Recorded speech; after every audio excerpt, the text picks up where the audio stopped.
Hey guys, welcome to the channel. In today's video, we're going to be talking about an exciting camper. It's the GeoPro 20FK.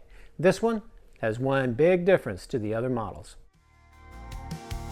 With wines, pines, and canines, you'll feel right at home. And if you followed our channel, you know we have a 2019 19 FBS. So in today's video, we're going to be doing a walkthrough on that 20FK. We're going to talk about our likes, dislikes, some 2025 changes, and we're going to be talking about how it compares to our camper, the 19 FBS. Now we do try and do some of these videos where we compare the models within the GeoPro and Epro lines, as well as against other manufacturers that have similar floor plans. Yeah, if you want to see those videos, there's a playlist right here. And if you'd like to see our other videos, please remember to like and subscribe. And Desi, he always loved it when you hit that notification bell. And let's get on to that 20FK.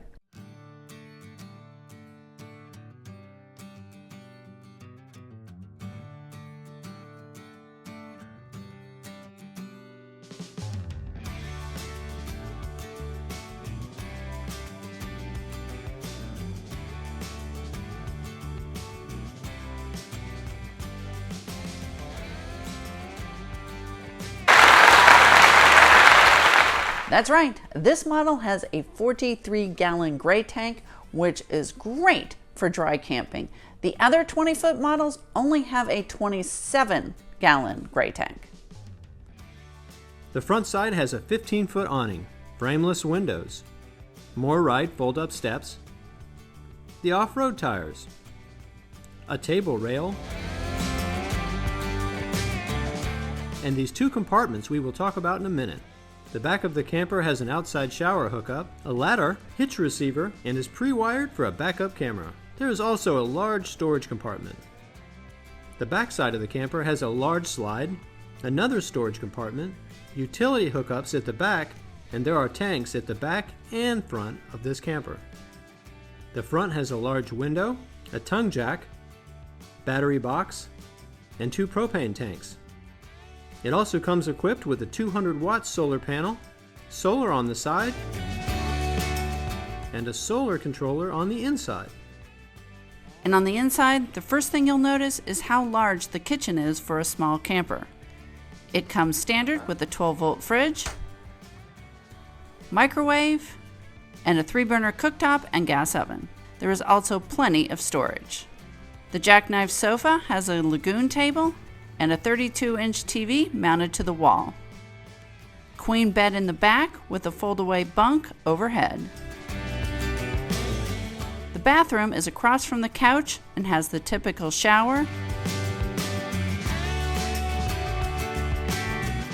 sink with a good-sized countertop, toilet, storage, and a vent fan overhead.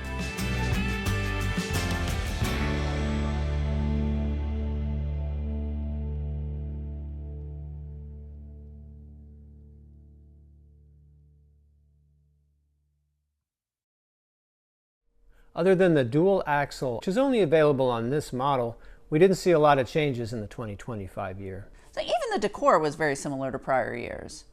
Now we did notice this addition for the tires, and they upgraded the control panel, but normally we see bigger changes from year to year. 2023 had the hitch. They went to wood cabinets and the thermostat on the wall for the air conditioning. And 2024 brought those truss stabilizers, the slam latches, and the biggest change, that upgrade to an 1800-watt inverter. So did we miss something? If you think we did, please leave it in the comments down below.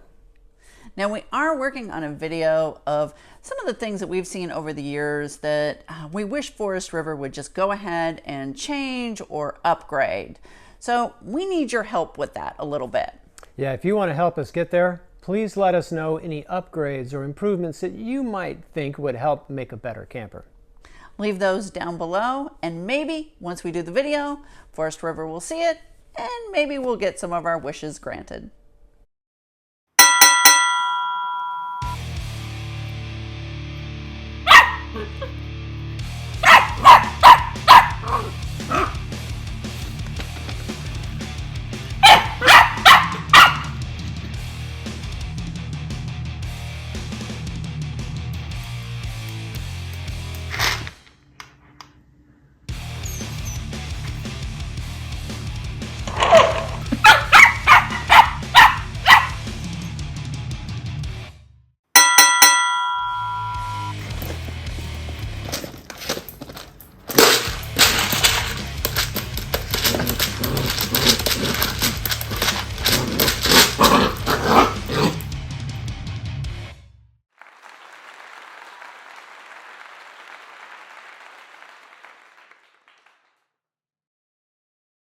So Troy, what was your favorite thing about this camper?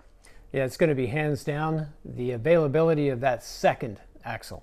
It's one of the most commented things online, and it's certainly one of the most requested, and I would have to agree. My favorite thing about this camper is something I have always wanted and never thought I would see in a small camper, and that's what is behind door number 1 and door number 2. The front compartment holds an outside fridge, which is great as it cuts down on the going in and out when you're hanging out around the campfire. And this other compartment has a pull-out 2-burner stove and plenty of storage for our outside cooking needs. Now inside though, we both agree on our favorite feature, and that is that kitchen. Yeah, countertop space in these 20-foot models is often lacking, but definitely not the case here. Plus, not 1, but 2 pop-up electrical outlets in the countertop.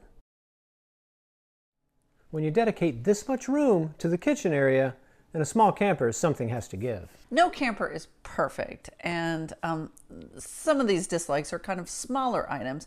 They may not bother some, but they might be a deal breaker for others, which is why we're going to go ahead and bring them up.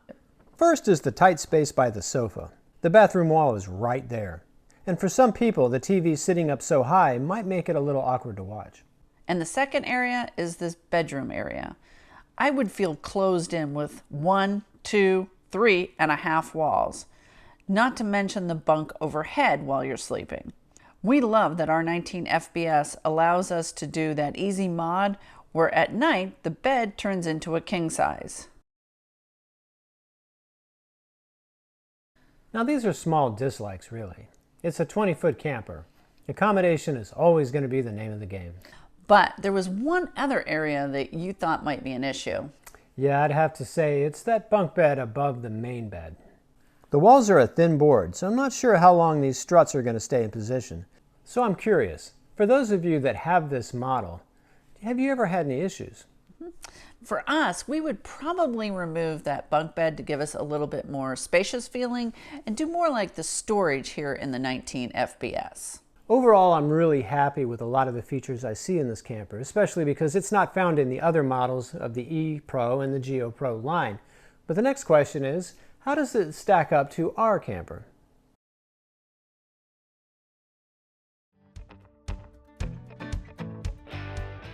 Storage? We're going to call this one a draw. The 20FK has quite a bit of storage in the kitchen.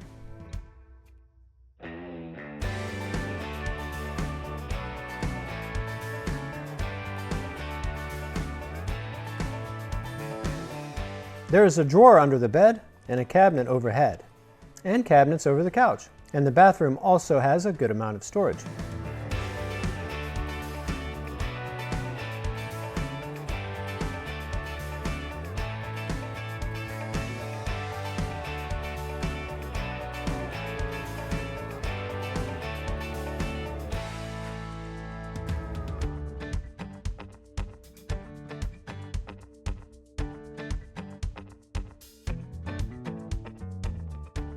But what the 19 FBS has is this closet for hanging clothes. We modified ours to fit both hanging clothes and a pantry, and would really miss it if we were to switch campers. The 20FK has this compartment in the back, and a smaller compartment here to the front. Outside, the 19 FBS only has one storage compartment, but it is a pass-through, which is nice for longer items. Plus, we built these sliding racks, which make it very efficient. Well, don't think it's any news that we both love the layout of that kitchen in the 20FK, but we also love that it is kind of tucked away to the front of the camper. Here in the 19 FBS, it's a bit of a bottleneck because so much is going on right here by the door. For us to change models, it would be if we could make that bed area work. It is just really tight for 2 people and a dog. We love that part of our camper as we have so much room at night. And Desi, when he was with us, he liked to take up his area. And we feel that Ozzie is probably going to be the same. Neither of the bathrooms are what you would call spacious, but I will give the nod to the 20FK as it does have a bit more storage. The 19 FBS is great on travel days. Even with the slide-in, we can get to everything. The 20FK looks to be a little tighter on travel days, but we think it might be doable. It looks like there would be enough room to get into the bathroom, but it would be a tight squeeze. And most of the kitchen looks like you could access it. If you have this model, please leave it in the comments down below what it's like to travel with on travel days. The 20FK has a nice size 15-foot awning, while ours is only 11. And the outside shower. We like it on the back as it makes it convenient for the campsite. Ours is on the utility side and we rarely use it. So overall, we think the 20FK is a great addition to the GeoPro and Epro lines. We never thought that we could get a kitchen that size, dual axle, and an outside kitchen in a camper that is only 21 feet long. Yeah, I'm not quite sure of how I'm feeling right now, but in the middle of making this video, I found myself searching online for where some available models might be for sale near me. Yes. Now, no definitive plans, but you know, upgrade might be coming in the future at some point. So once again, let's hear your thoughts below. We'd love to get your feedback. And as always, thanks for watching.